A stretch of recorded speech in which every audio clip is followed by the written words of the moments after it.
안녕하세요. 수원역 푸르조자의 서울부동산입니다. 오늘은 인플레이션과 MMT 현대통화이론에 관련된 제 생각을 한번 말씀드려 보려고 영상을 켰습니다. 먼저 인플레이션이라는 정의부터 한번 보겠습니다. 요즘 언론에서도 많이 거론되고 있는 인플레이션이라는 단어를 지식백과에서 찾아보면 화폐 가치가 하락하여 지속적으로 물가가 상승하는 경제 현상을 의미합니다. 즉 한마디로 물가 상승이라고 말하고 반대로 화폐 가치의 하락을 이야기합니다. 그러면 인플레이션은 왜 발생할까요? 최근 2020년 코로나 이후에 미국 연준에서 엄청나게 많은 유동성을 공급했습니다. 아래 그림에 보시면 과거에 했던 양과는 차원이 다를 정도로 많은 유동성을 공급했고, 그로 인하여 2020년 이후에 미국의 주택가격 지수를 보면 지속적으로 상승해 오다가 급격하게 상승 곡선을 그리는 걸 볼 수 있습니다. 이는 화폐 발행량과 밀접한 관련이 있음을 시사합니다. 한국의 경우 통화량을 보시면 한국도 마찬가지로 코로나 이후에 통화량이 급속하게 증가하였고, 한국의 주택가격 지수를 보시면 2020년 코로나 이후에 급격하게 상승하는 곡선을 볼 수 있습니다. 앞으로 주택가격이 얼마나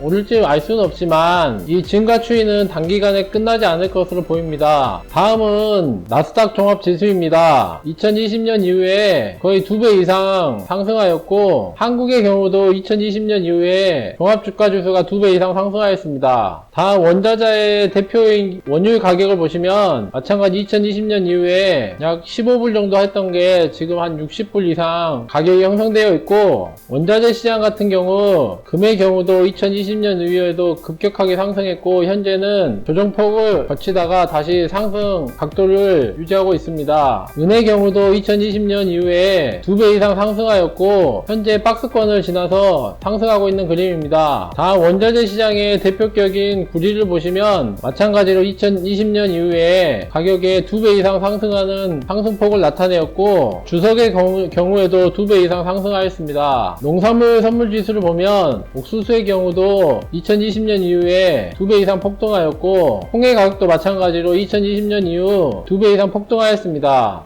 해당 유동성 공급이 미국 소비자 물가 지수에도 영향을 주었는데요. 2020년 이후에 10%에 가까운 지수가 현재 약 4.5%에 육박하는 물가 상승률을 나타내었습니다. 한국의 소비자 물가 지수를 보면 거의 0%에 가까운 지수가 지금 현재 2.5%까지 상승한 흐름을 보이고 있습니다. 현재 인플레이션 시대에 코스피 지수, 주택가격, 원자재, 귀금속, 식자재, 소비자 물가 지수 등 모든 지수들이 하고 있는 흐름을 보이고 있는데요. 이 가격 상승의 원인으로는 결국 유동성이 큰 영향을 주고 있는 것을 볼 수 있습니다. 미국은 이 유동성을 코로나 이후에 재난지원금을 지급하는 명목으로 현재에도 1인당 140달러 이상 추가로 지급하고 있고, 이 금액들이 현재에도 주식 투자에도 계속 들어가고 있음을 알 수 있습니다. 한국의 경우도 마찬가지로 재난지원금 명목으로 현재 5차 재난지원금까지 거론되고 있으며, 이러한 금액들은 주식시장이나 자산시장,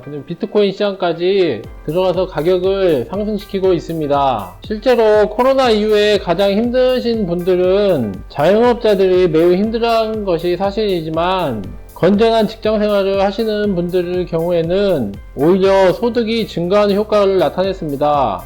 재난지원금 명목으로 전 국민에게 지원금을 나눠줬는데요. 이것은 또 다른 부작용을 낳고 있습니다. 현재 정치권에서는 기본소득에 대한 내용을 언급하고 있습니다. 기본소득을 해야 되는 이유로는 자산시장의 양극화가 심화되었고, 앞으로 4차 산업이 되면 일자리가 감소하기 때문에 그 해결책으로 기본소득이 지금 떠오르고 있는데요. 이 기본소득은 저소득층에게는 행복감을 줄 수 있지만 이게 고용의 증대 효과는 나타나진 않습니다. 미국의 경우도 재난지원금으로 인해 저소득층이 활력을 찾긴 했지만 그 저소득층이 취업은 하지 않고 있습니다. 왜냐면 기본소득을 받는 것과 취업을 해서 임금을 받는 게 별 차이가 나지 않기 때문이죠. 그래서 실제적으로는 고용의 효과를 기대하기는 어렵습니다. 기본소득에 대한 정의를 한번 보겠습니다. 국민들이 최소한의 인간다운 삶을 누리도록 조건 없이 지급하는 소득을 말합니다. 근로 여부 관계없이 사회 구성원 모두에게 지급하는 조건이고,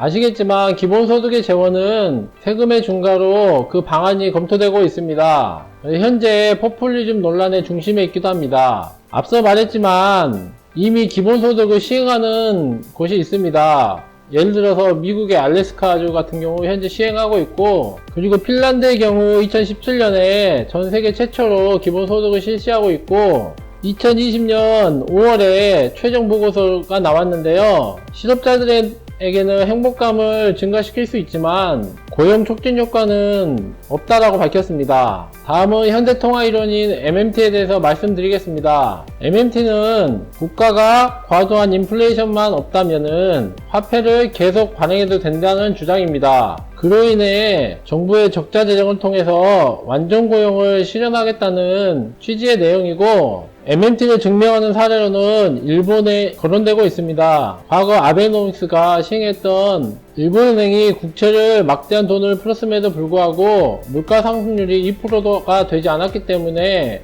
MMT를 증명하는 사례로 거론되고 있고, 하지만 일본에서는 관계가 없다고 말하고 있습니다. 결국 MMT를 시행하게 되면 결국에는 급격한 물가 상승을 불러올 것이라고 예상하고 있지만, MMT 추종자들은 이를 세금을 통해서 제어할 수 있다고 주장하고 있습니다. 한번 현대통화이론인 MMT를 구조를 한번 보겠습니다. 과거에는 민간 부분에서 세금과 국채 발행 등을 통해서 정부가 재정 지출을 하고 나머지를 다시 원금과 이자를 갚는 형태의 순환구조를 가졌습니다. 하지만 현대통화이론의 관점으로 넘어가게 되면 결국 정부가 통화를 발행할 수 있는 주체가 되고 민간 부분에 흘러내리게 됩니다. 만약에 민간 부분에서 인플레이션이 과도하게 나타나게 되면 세금 부과를 통해서 이 인플레이션을 다시 억제할 수 있다고 보고 있습니다. 그래서 이 내용의 주요 특징은 결국에는 시장에 민간이 가지고 있냐 아니면 정부에서 조절할 수 있냐의 문제로 압축될 수 있을 것 같습니다. 세계 유명한 투자자들의 MMT에 대한 견해를 보면 결국에 레이 달리오는 결국에 다음 경기 침체기에는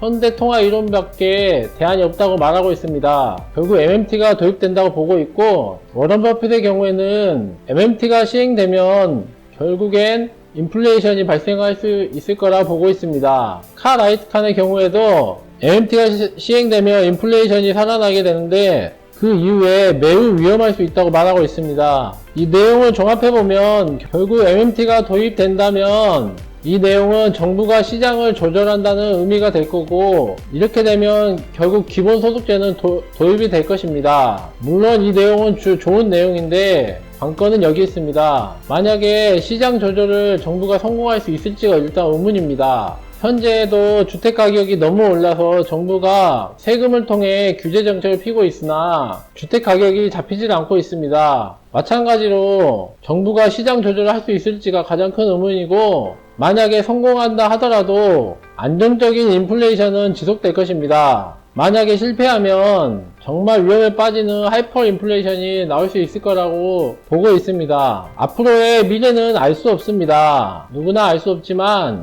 거대한 시장 흐름이 어떻게 움직이는지를 보고 앞으로의 돈의 흐름을 면밀히 관찰할 필요가 있을 거라 봅니다. 그리고 인플레이션 시대에 해지하기 위해서는 최소한의 가치 있는 자산을 보유하길 권해드립니다. 오늘 영상은 여기서 마치겠습니다. 감사합니다.